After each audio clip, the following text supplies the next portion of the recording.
Opa, e aí? Como vocês podem ver, hoje trago mais uma recomendação de mangá e, cara, dessa vez é diferente, pois se trata de uma obra basicamente de terror. Esse mangá foi um dos que mais tinha potencial na minha visão, mas que infelizmente foi cancelado. O nome dele é Dear Anemone, ou em português, Querida Anêmona. E se tem alguma coisa que esse mangá é, com certeza é bizarro, confuso e um pouco perturbador também, mas vamos lá. Então, para não enrolar, já deixa o like, se inscreve e se quiser e puder me ajudar, se torna membro, vai ajudar muito mesmo. Mas é isso, bora lá. O mangá começa com uma explicação sobre o mundo. Em um pequeno planeta chamado Terra, há 3,8 bilhões de anos, a origem da vida se iniciou. Durante o curso de um vasto número de anos, a vida proliferou e enfrentou extinções enquanto passava por adaptações. Gerações se passaram, resultando em uma nova espécie, e a humanidade deu um nome a esse processo: evolução. Capítulo 1 Paraíso. Vemos um homem andando numa floresta e vasculhando uma área conversando com alguém em um comunicador, e a pessoa do outro lado pergunta se ele descobriu algum espécime raro, mas o homem responde que não vê sequer um rato por ali. Ele se pergunta se essa ilha não era para ser um paraíso ou algo do tipo, mas a pessoa do outro lado ri de forma sarcástica e responde que a expedição está só começando, e nesse momento o comunicador deles começa a falhar. Então o homem percebe algo e olhando para cima, em cima de um tronco ele vê uma criatura humanoide, e quando iria perguntar se é uma pessoa, um bicho completamente bizarro aparece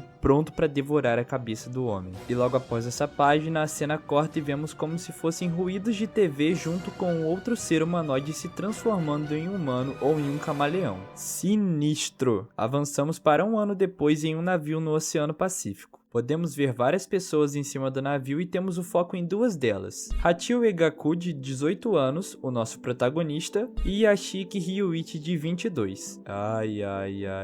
Yashiki então percebe que Gaku vomitou e tá reclamando, então ele vai até ele e pergunta se tá tudo bem. E aqui vemos que Gaku a princípio aparenta ser um daqueles protagonistas que são reclamões, pessimistas e blá blá blá, coisa que já vimos em mais de 3 milhões de animes e mangás, mas calma que esse mangá ainda tem seu diferencial. Gaku responde que tá tudo bem sim e eles iniciam uma conversa. Yashiki pergunta se Gaku tá cursando uma faculdade, afinal ele é bem jovem, mas Gaku responde que não. E então Yashiki pergunta se ele focou no trabalho então, mas Gaku novamente vai lá e conta que ele não trabalha. Mas Yashiki logo diz que tá tudo bem, cada um com seu cada qual e é isso aí. E também diz que afinal nos dias atuais a experiência é o que conta. Gaku percebe que ele tá tentando deixar ele mais animado. O clima muda e Yashiki diz: "Você provavelmente tem seus motivos para estar aqui, não é? Não esquenta, todos nesse navio têm seus próprios problemas." Ele também comenta sobre alguns dos tripulantes e chama alguém específico de nojento porque está usando piercings casca grossa, como se ele não usasse também, né? Mas percebemos que eles estão chegando e Yashiki diz que eles terão várias aventuras para guardar na recordação. Ai.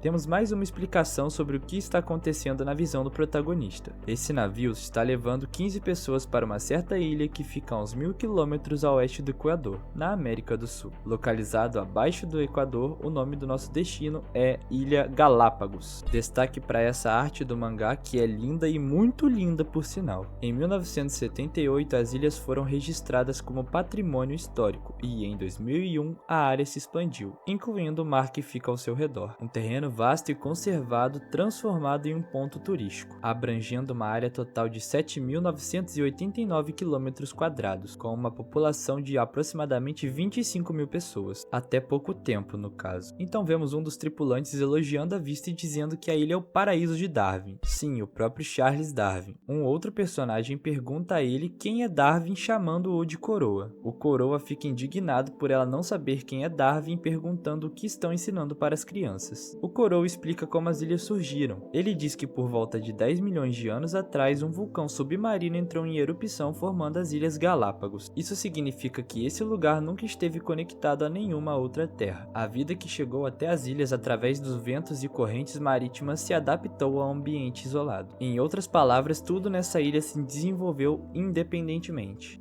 Charles Darwin, uma autoridade da natureza, chamou essa ilha de laboratório natural da evolução. Mas mesmo após essa explicação toda, a personagem que não tem nome até agora ignora tudo e diz que não entendeu nada. O Coroa fica surpreso e pergunta se ela não tem educação e diz que ele não terminou de explicar, mas Gaku completa perguntando se essa história toda que o Coroa contou é a teoria da evolução. Gaku, muito inseguro, diz que ele pensa isso porque esta é a ilha que alimentou a teoria de Darwin. O Coroa pergunta se ele tem noção do que está dizendo, mas Gaku responde que não, pois o amigo dele que curtia essas coisas, não ele. O Coroa começa a gritar perguntando qual o problema dos pirralhos hoje em dia e fala pra Gaku falar pra fora. Calma, véi, relaxa que ele é o protagonista. E outro personagem chama o velho de rabugento, mas sem tempo de mais conversa chegam os responsáveis por tudo isso. Uma senhora acompanhada por outros 2 homens, aparentemente seguranças, e se apresenta dizendo: "Olá pessoal, já estão prontos? Desembarcaremos em breve. O governo japonês estava à espera de voluntários como vocês nessa conjuntura. Eu gostaria de..." Sem dar tempo dela continuar, Yashiki a interrompe falando para pular logo para a parte que interessa. E o prêmio sem educação vai para Yashiki. Brincadeira, esses velhos merecem se ferrar muito e vocês já vão entender o porquê. Ele continua e diz que os responsáveis por isso mandaram eles fazerem exames e colocarem eles para aprender a atirar, e que já estão de saco cheio dessas lições pretensiosas. Ele aponta para Gaku e fala para todos verem o quanto ele tá tremendo. Gaku é tão covarde que ao invés de mandar Yashiki calar a boca, ele só pensa consigo mesmo. A velha por trás de tudo isso ignora Yashiki e continua a explicar o que ela queria. Ela diz: "Vocês coletarão informações sobre a tragédia que aconteceu há uma década." Temos então um flashback de 3 dias atrás. Vemos os mesmos executivos do navio conversando sobre uma gravação do momento do incidente de uma década atrás. Essa gravação foi capturada por um navio de pesca a 5 km da ilha e filmava uma explosão. Essa explosão atingiu temperaturas superiores a 3.000 graus Celsius e disseminou uma substância tóxica e um vírus ainda desconhecido. As Ilhas Galápagos, que antes eram chamadas de paraíso, agora se tornaram uma selva sem lei e inalcançável do dia para a noite. Yashiki logo rebate, questionando sobre o vírus, e indignado fala se mesmo nessa situação ela quer mandar eles para lá. A velha responde que muito tempo se passou desde o incidente e o vírus se difundiu. Determinamos que o risco do vírus aos humanos é praticamente insignificante. Fonte: Wikipedia. Há um ano, o governo japonês começou a investigar a causa da explosão. Eles chamaram os melhores militares e biólogos, ou seja, montaram uma força-tarefa investigativa especial. Porém, das 15 pessoas que foram enviadas, nenhuma voltou. Gaku vê o rosto de um dos 15 e fica bem apreensivo. Então a personagem sem nome diz que não lembra de ter visto nada sobre isso no jornal, e a Shiki responde que é porque o governo é especialista em encobrir as coisas. Isso seria uma crítica social?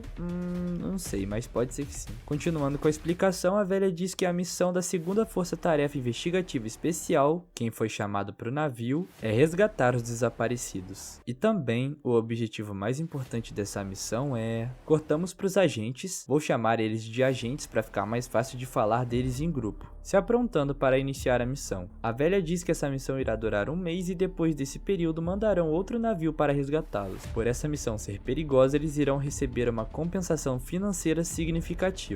Ela deseja boa sorte para eles e eles se despedem. Vemos então Gaku, Yashiki e alguns outros agentes após 2 horas desde o início da missão. Yashiki disse que não encontrou nem os vestígios de um rato, quanto menos o de um humano. Ele diz que talvez eles tenham saído de férias ou algo assim. Aposto que depois de ver toda essa natureza eles não conseguiram mais suportar a civilização. Ele pergunta se Gaku concorda e novamente Gaku, todo nervoso, responde que concorda. Yashiki percebe que Gaku nem prestou atenção no que ele estava dizendo. Ele diz que não irão comer direito por um mês inteiro e vemos a garota que não tinha nome, mas agora tem, e que se chama Kurokawa Asumi. Yashiki e Asumi têm uma interação onde ela questiona o que Yashiki falou, pois eles terão bastante comida, pois mandaram bastante comida para eles. E ela chama Yashiki de coroa também. Ele rebate dizendo que não é a mesma coisa e ele está falando de algo gostoso e quente, e ele questiona o porquê que ela chamou ele de coroa. Ela diz que ele tem 22, então é um coroa. Yashiki pergunta quantos anos ela tem e ela diz 19, então Yashiki responde dizendo que eles têm quase a mesma idade. Asumi reclama de Yashiki e pergunta se ele não pode fazer parte de outro grupo, o chamando de irritante, e também questiona o porquê todos os agentes terem se separado. Então outra agente que estava com eles responde com raiva que eles se separaram porque é melhor assim, a chamando de cabeça oca. Somos apresentados a Minazuki Hairu, com um visual muito bonito, e ela pergunta por que os outros vieram para essa ilha. Cada um tem sua resposta, mas Yashiki e Asumi compartilham do mesmo. mesmo, o bom e velho dinheiro. Asumi diz que tudo envolve as circunstâncias ou dívidas. Todos estão nessa ilha por algum motivo egoísta e no fim ninguém foi à ilha para resgatar aquele povo. Minazuki responde isso dizendo que acha que Asumi tem razão, mas pergunta diretamente a Gaku por que ele veio para a ilha. Ele fica todo assustado enquanto pensa e Ashiki também fica curioso, pois para ele Gaku não aparenta ter dívidas e nem sequer querer alguma coisa. Asumi diz para ele parar de ficar assumindo as coisas e Minazuki olha diretamente para Gaku e ele se lembra do que já passou e responde: "Eu vim para mudar." E quando ele responde isso, aparece alguém atrás dele com um olhar vazio. Todos ficam surpresos, mas o cara ignora Gaku. E Ashiki começa a gritar perguntando o que tá acontecendo e quem é aquele cara. Minazuki, sem pensar duas vezes, já puxa sua arma e quando ia puxar o gatilho enquanto olha nos olhos vazios, Yashiki diz para ela segurar a onda, pois ele conhece aquele cara. Asumi fica assustada com isso e ele responde que todo mundo devia conhecê-lo, pois ele é um dos 15 desaparecidos da primeira equipe especial. Se você se lembra bem, ele é o cara do começo do mangá que estava explorando a floresta. Ah, mas então ele tá bem, né? Conseguiu desviar daquele bicho que estava prestes a devorá-lo. Aham, tá sim, confia. Yashiki pergunta meio assustado se ele é o primeiro morador ou algo do tipo, e ele diz que isso sim é uma entrada, digna de um filme de terror. Gaku, que se desequilibrou no susto, percebe que tem algo de errado com tudo isso. E Yashiki reclama com o cara que ele assustou o Gaku, mas ele não fala nada, mas responde se transformando em um monstro na forma de camaleão e simplesmente arranca a cabeça do Yashiki enquanto todos só observam em choque, sem acreditar no que está acontecendo. Numa sequência de páginas lindas, temos mais uma breve explicação do que aconteceu nessa ilha. Essa ilha, que no passado era chamada de Paraíso, se tornou o laboratório da evolução. Asumi, meio desacreditada, pergunta o que é essa coisa e se ela realmente devorou Yashiki. Então alguém começa a gritar enquanto tudo isso acontece, perguntando se tem alguém por ali e que ele é da primeira força-tarefa. Ele continua gritando e diz para eles irem logo até ele ou serão devorados. A única que se move é Asumi, que está desesperada, pois Gaku está paralisada de medo e Minazuki parece que não se preocupa com tudo isso. Vemos a criatura e Gaku sem conseguir mexer suas pernas. Logo em sequência, mais gritos do agente da primeira divisão e Asumi correndo até ele. E quando Asumi chega, podemos ver que não existia agente algum. Era simplesmente outro monstro utilizando de sua fala para atraí-los. Aqui podemos ver uma coisa interessante. Outro cara que apareceu, que na verdade era uma criatura transformada em humano, tinha a forma de um camaleão. E todos sabem que o camaleão se camufla. Já essa criatura está gritando utilizando de sua voz e tem forma de pássaro. Ou seja, provavelmente não são todas as criaturas que possuem a mesma habilidade, variando de que tipo de animal elas são, se podemos chamá-las assim, obviamente. Gaku se afasta da criatura camaleão e vê Asumi atirando contra a criatura pássaro de uma forma desesperada. Enfrentando esse nível sobrenatural de evolução, nós percebemos que o conhecimento humano era praticamente inútil, conforme esses monstros riam nas nossas caras. A criatura pássaro ri na cara de Asumi, pega sua arma e a quebra como se não fosse nada. Asumi tenta fugir e nesse momento Gaku começa a se lembrar de seu passado. Ah é, já vi isso antes, diversas vezes. Tipo quando alguém pisa em uma flor, só por prazer. É como quando o mais forte pisa no mais fraco. Mas vemos que Gaku sofria bullying na escola, mas um dia em específico um garoto o defendeu. E não era um garoto extremamente forte e imponente, era apenas um outro garoto. Os valentões batem nele também e um deles fica bravo pois o garoto fica se encolhendo como uma tartaruga. E o outro valentão fala que já deu. Os valentões vão embora e o garoto vai ajudar Gaku. Enquanto o garoto ajuda Gaku, ele diz que se sente honrado por ser comparado a uma tartaruga. Gaku fica meio confuso e surpreso, mas então o garoto começa a falar que também existem jabutis, tartarugas gigantes e que o valentão poderia ter sido mais específico. O moleque é um nerdão, mas muito gente boa, né? Ele oferece ajuda para Gaku se levantar. E vemos mais um pensamento de Gaku dizendo que ele teve ajuda desse garoto. Ele estendeu a mão para Gaku. Entre uma conversa deles, Gaku pergunta se o garoto vai para a ilha e o garoto responde que vai demorar um pouco ainda, mas talvez após ele se formar. E ele também conta que ganhou a medalha de ouro das Bio-Olimpíadas Nacionais, mas ele não quer se gabar por isso. Gaku fica surpreso e diz que ele deve gostar bastante de animais e o garoto responde dizendo que não só animais, mas também fungos, plantas e protistas. Descobrimos que o nome dele é Yoshio Kotaro, e ele diz que ama todo e qualquer tipo de vida e é por isso que ele vai para a expedição, pois quer fazer de tudo para ajudar naquela ilha. Gaku fica surpreso e diz: "Nossa, eu jamais seria capaz disso, eu sempre fui assim, um covarde, mal consigo conversar com as pessoas, então nunca tive nenhum amigo nem no fundamental. Achei que teria chances no ensino médio, mas nem isso deu certo. eu provavelmente jamais irei mudar. Sempre serei fraco e incapaz de mudar. Kotaro o escuta e diz: Hachiwi, sabe por que as flores são tão bonitas? Gaku pergunta o que as flores têm a ver com isso. Kotaro corta dizendo que essa é só a opinião dele, mas que as flores são bonitas pois não importa quantas vezes pisem nelas, as flores são fortes e persistentes. Elas são bonitas por terem orgulho do florescer tão vividamente apesar de tudo. Por ter sido pisado, você entende como as pessoas na mesma situação que você se sentem. Você entende o medo delas, e pessoas assim são destinadas a se tornarem fortes. Você pode mudar, Hachiwi. Que discurso lindo, mas... Moleque, olha a mão dele.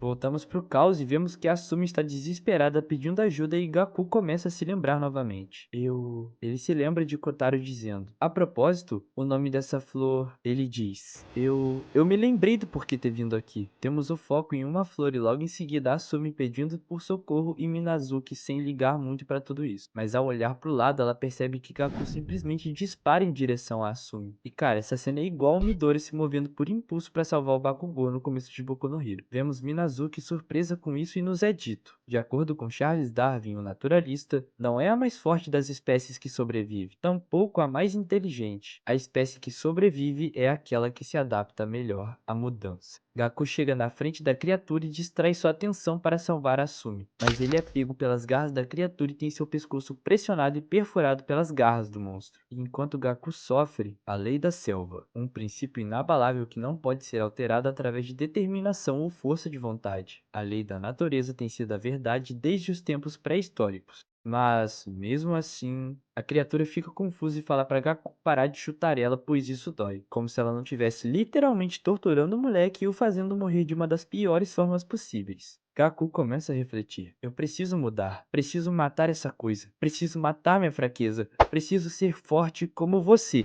Dessa vez, eu preciso te salvar para conseguir mudar. Mas é inútil. A criatura perfura sua garganta e ele para de resistir. Porém, o que a criatura não esperava é que o sangue escorria de quem ela havia acabado de matar. Vemos os responsáveis por tudo isso no navio conversando, e um deles pergunta para a velha se quer dizer que os agentes serão usados como sacrifícios. A velha miserável responde que prefere evitar a utilização de um termo tão bárbaro. O homem então pergunta por que ela enviou um grupo desqualificado dessa vez. Afinal, as chances de sucesso deles são menores que as do primeiro grupo. A velha responde que eles ainda assim foram escolhidos a dedo e que não podem duvidar do potencial deles. Aquela ilha é o paraíso e o inferno, porque a evolução é sempre tão cruel, mas tão bela, algo que vai além da compreensão humana. E enquanto o sangue de Gaku escorre em uma flor, um ser começa a se formar. E esse ser trucida a criatura que havia acabado de matar Gaku. Gaku, vendo tudo isso, se lembra de Kotaro dizendo: a propósito, o nome dessa flor é... E ele diz: a flor Anêmona.